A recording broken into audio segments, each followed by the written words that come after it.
আজি চেক বিতৰণ অনুষ্ঠানত আপোনালোকে কেনেকুৱা পাইছে? বহুত ধুনীয়া, বহুত ভাল। কিহৰ চেক এইটো?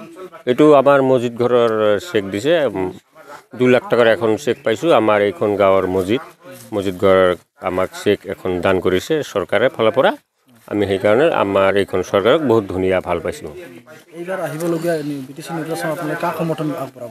আমি ধৰি লওক এইখন চৰকাৰৰ পৰা এখন 2 লাখ টকাৰ চেক, UPPL চৰকাৰে আমাক এখন 2 লাখ টকাৰ চেক দিছে। এটা চেক আনোৱাৰ কাৰণে বা গভৰ্ণমেণ্ট বাজেট ধৰাৰ কাৰণে বহুত দৌৰিব লাগে। এইটো আমাৰ দৌৰোৱা নোহোৱাকৈ ফ্ৰীতে আমি পালোঁ।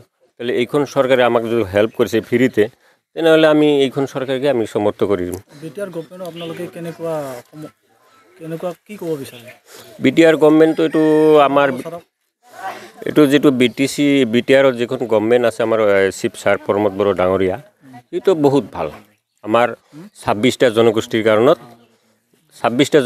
কাৰণত সমানে কাম কৰি আছে। মুছলিম, বড়ো, খ্ৰীষ্টান সকলোৰে সমানভাৱে চাই আছে, সমান কাম কৰি আছে। সেইকাৰণে প্ৰমোদ বড়ো ছাৰকে আমি দ্বিতীয়বাৰৰ কাৰণে আকৌ এবাৰ চৰকাৰ আমি বনাম। বিটিআৰ গভৰ্ণমেণ্ট হোৱাৰ পিছত আপোনালোকে কেনেকুৱা অনুভৱ কৰে? শান্তি নে অশান্তি কেনেকুৱা আপুনি উপলব্ধি কৰি আছে? বিটিআৰ গভৰ্ণমেণ্ট হোৱালৈকে আজি 5 বছৰ হ'ল। 2020 চনত বিটিআৰ গভৰ্ণমেণ্ট হৈছে। আজিলৈকে এজনো মানুহ ক'ৰবাত মৰা নাই বা এটা কিডনেপ হোৱা নাই। বা আমাৰ সাধাৰণ মানুহ কাম কৰিবলৈ খাবলৈ বহুত দূৰত যাব লাগে।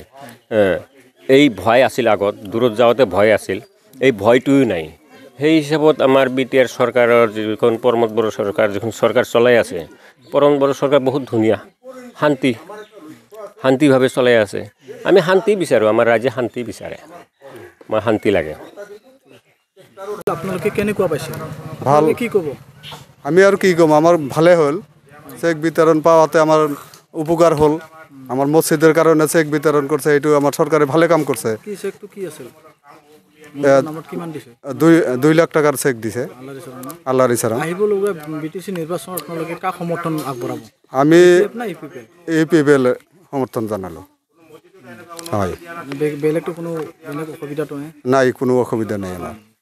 আৰু ছাৰে আমাক মাটি বাৰীৰ সমস্যাও আমাৰ দূৰ কৰি আছে।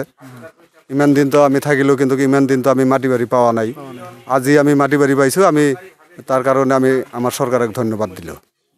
এইখিনি কৈ মোৰ বক্তব্য সামৰি মাৰিলোঁ।